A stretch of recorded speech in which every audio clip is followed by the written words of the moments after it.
What's going on, Red Devils? Welcome back to the channel. I'm Just United. It's the big one. Manchester United versus Tottenham Hotspur in the Europa League final. It's do or die for Ruben Amorim and Manchester United. There's so much riding on this game for next season. And for this special preview of the Europa League final, I'm joined by my boy H. Good to be back. The sun's out. Gov's got his shades on. Everyone's cool, calm and collected, hopefully, going into this. There's so much riding on it. We've had a poor season, and we can make it somewhat of a success if we win this Europa League final. Tell me, man, how are you feeling going into this game? I know everyone's feeling a bit hectic going into the game, whether it's the fans, the pundits, everyone's making kind of a big deal about it. I'm going into it feeling quite cool, quite calm, quite collected, as I said earlier. I just think if we bring too much emotion into the game, maybe it will get into our players' heads and that will favour Spurs. That will favour their players as well. They can capitalise on some of the mistakes we might make. I feel like if we go in there, play our game, obviously go in there aggressive and try to kill off the game early. But if we go in there cool, calm and collected, we might take the trophy. You know, going back to when we had Ollie as a manager, players like Luke Shaw, Lindelof, Bruno, I want them to take that pain, I want it to fire them up. I want them to show that, you know, they are leaders on that pitch. If they all start, I want them to go out on that pitch and try and put right what went so wrong in that final with Ollie. And it's gonna be a big game. And I'm hoping we can do that. What do you think? Yeah, for sure. As you said, we've had previous players played in a lot of finals, not just the Europa League finals. You've got Lindelof, Bruno, Maguire, Shaw. They've played in FA Cup finals and lost. Europa League finals, Luke Shaw and Maguire, especially for England as well. They've been in Euro finals and lost. So, you know, they've got that experience there. And Manu, just to name some others. There, yeah. Hopefully they can take that pain and turn it into something else on the pitch. They've got the experience there. They know what to expect, hopefully, from a Spurs team that they've played quite a few times this season and, of course, over the last few seasons as well. Even though we've not done as well as we should have, Spurs aren't as strong as they could be as well. So hopefully we can just capitalise on all these things. 100%. And the second thing I want to talk about, as you guys can see on screen there, I want to create a siege mentality. I'm sure Ange is going to be speaking to his players saying, you know, everybody thinks that we're underdogs for this game, so go out there and prove them wrong. But I want us to kind of create that siege mentality where it is us against the world.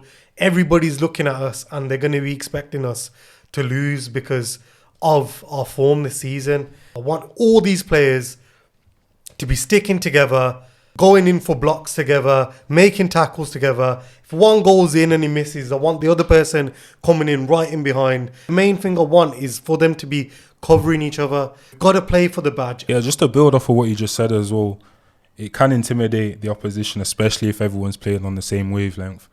And just to build off something else that you said as well, Spurs are already coming in with an underdog mentality. So if the players are already coming in with that mentality, it could have a positive effect. It can also have a negative effect as well because they're thinking already, okay, this team's better than us, so they're going to beat us. We've got to overcome more than they've got to overcome as well.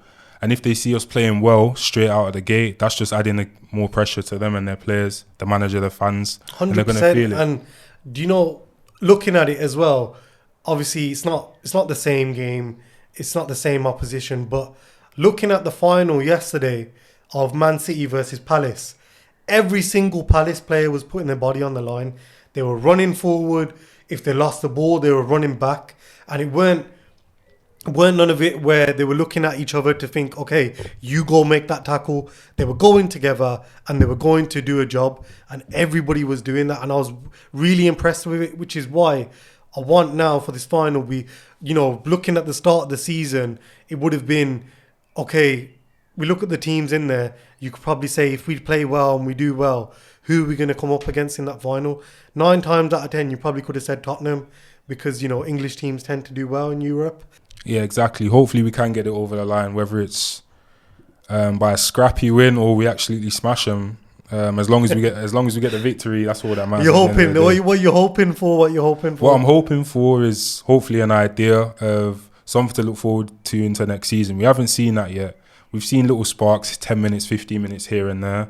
But hopefully we can have a full 90-minute game of, just destruction and what Amorim's trying to build. Yeah, so this is just solely based off the last few games that we've seen. Obviously, we've got quite a few injuries. We've heard murmurs that, Euro might be back, Dalot might be back, but I don't think he pushes them straight in to the starting 11. You don't think that would happen? I don't think so, just because of recurring injuries.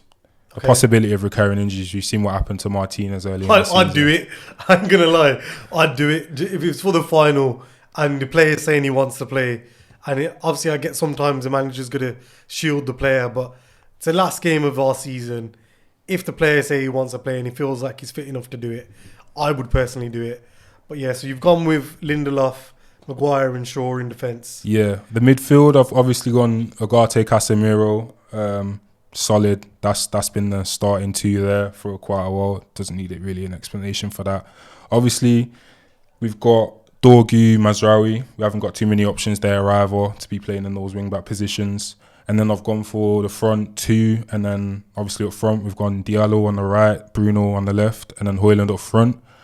I don't expect him to drop Højlund, just because obviously we don't have Xerxes. Yeah. As much as I probably want to, we just don't have the available players to drop a striker. So I've gone with that front three as well. I do think there's a possibility though we may put Diallo right wing back, and then that's how we bring Mount into the starting lineup. But Okay. that's my starting lineup. Okay. Happy with it. Do you think that could win against Spurs? I think it could win, but not convincingly. I think we could have stronger starting 11s, but this is just based on what I think Amorim might do. Okay. So for mine, I've gone slightly different. Not completely, but like I said, for me, if Euro's fit and he wants to play, I'd put him straight in. And, if we can get 60 to 70 minutes out of him and we get a few goals, then you can take him off. Off the bat, I've gone with Euro, Maguire and Mazraoui at right centre-back. And then I've gone same midfield in Casemiro and Agate. Like you said, they've been solid for us. Casemiro's done quite well in Europe. He just seems to suit the way he likes to play. But we are coming up against Premier League opposition in Tottenham, so it could go against us slightly, because obviously we know he likes to dive in now and again. I've gone with Diallo, right wing back, Dorgu, left wing back, and I have actually dropped Højlund. I put Mason Mount on the right wing, Bruno in the false nine position, and I've done Garnacho on the left wing, just because I feel like sometimes with Højlund, obviously the way he's playing right now, he's not playing at his best.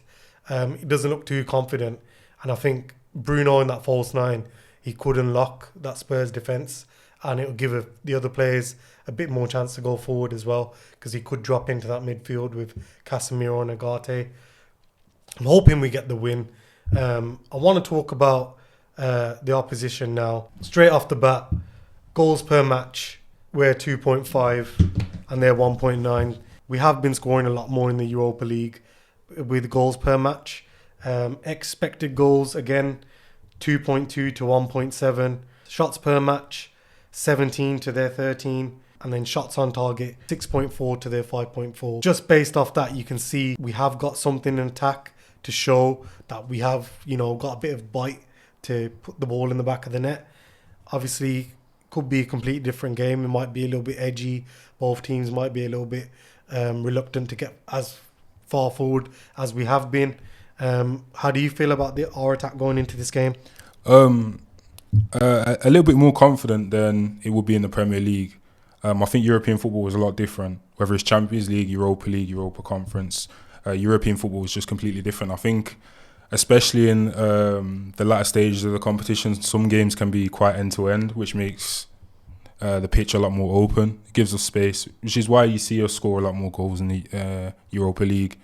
And I think players like Bruno relish in those type of situations, especially the high-pressure ones. So I think that's 100%. Where it kind of comes from. 100%. So we're going to look at the midfield now, midfield stats. Why don't you just talk us through those? Yeah, so with our midfield stats, Again, a lot better than Spurs. Our goals to game ratios 1.6 to Spurs is 0.4. Chances created 9.5 to Spurs is 3.4. Our pass percentage a little bit less than Spurs is 87%, whereas ours is 83. And duel percentage higher 55 to Spurs is 48. So again, we are doing a lot better in those percentages as well, and I think that's something where we can capitalise on. Again, I don't think Spurs' midfield is their strong point, whereas I don't really think ours is either, but I think we've got the personnel to overcome theirs. And obviously they got a big miss in Kulusevski. Yeah, exactly. Obviously he undergone knee surgery recently, so he'll be a big miss for them. And obviously Maddison as well, who's been a big contributor for them when he comes back from injury. So it's looking decent, but you never know what team will turn up with Spurs, just like you never know what team will turn up for United. And with those players missing, Bergwald, there's murmurs again of him being back in training, so he might be back, obviously defensively. But if those three players are missing, you would like to think that United have a good chance of winning the final. I want to get into the defensive stats now, because this is where the game's going to be won. Defensive stats: goals per match 1.3 to their 0.9. As you know, goals coming from players like Harry Maguire. XG allowed even 1.3 to 1.3, and then clean sheets they've got 5 to our 3. So obviously they've kept a lot more clean sheets than we have. It's only a couple, but it shows that they are a little bit more defensively sound than us. But I like to think we could exploit their players missing in midfield, and hopefully that would give our attack a little bit more of a chance to get at their defence. Yeah, absolutely. I think our defence should capitalise on it, especially because they don't have Kulusevski and Maddison, their creators, and obviously Kulusevski's one of their top goal scorers as well. So I don't really think we have too much to worry about. Obviously, they still have quality players like Tao that are going to be there, so they do have to worry about the pace in behind, which might be a worry, but just because of the lack of pace from our defenders. But I do think we should be okay in that regard. Okay. So it's a big question, the really big question. What is your prediction for this game? I think it will still be quite a close game, just because of our starting 11. I think if we were fully fit, I think we steam through them. But I think it's going to be a close game, so I can see it being like a 2-1, maybe an extra time. I don't think it's done in 90 minutes, to be fair. I think it's an extra time, a 2-1 to United. How would you approach the game? Me personally, I'd try and kill the game off quite early, try and get a goal quite early, so I'd be attacking straight away, just because of the atmosphere, the pressure that's going to be on us, the pressure that's going to be on Spurs as well. I think, obviously, everyone's painting a picture of them being an underdog. I feel like if we do go 1-0 up straight away, I feel like that just adds so much more pressure to them to come 100%. Forward. And that's just going to open them up for counter-attacking opportunities as well. They're going to be pressing forward to get that goal back. They're going to want it straight away. Because if 100%. we settle, then it's going to be a lot harder for them in the second half. So I agree. I'm going for a 2-1 win as well. I don't know. Like I said, I don't know if it will be in 90 minutes. It might be in extra time. I don't want the game to go to penalties, just because we know what happened last time. I'd rather just kill the game off, get to that trophy and just lift it. I don't want to be going to penalties, because then it's anyone's game, really. But I'm going for a 2-1 win, just because we have been playing better in Europe. It does seem to suit them. We've been to Bilbao before. The players should be comfortable going out on that pitch. Should give them some confidence, thinking we have been here. We dealt with the fans in the stadium, the atmosphere. It should feel a little bit more comfortable for them to be in that game. The experience, like I said, of the players, the history of the club. We've been in European finals, and Spurs haven't, and that's what it is. As Fergie once said, it's only Spurs. It's only Spurs, lads. And let's hope we do it. That was the preview for the Manchester United versus Tottenham Hotspur game, the Europa League final in Bilbao. And if you're going, make sure you scream into the top of your lungs at these players, giving them some confidence, giving them some backing, and show your support for the team. and we'll catch you on the next one, guys. Let's hope we bring that trophy back to Old Trafford. See you later. In a bit.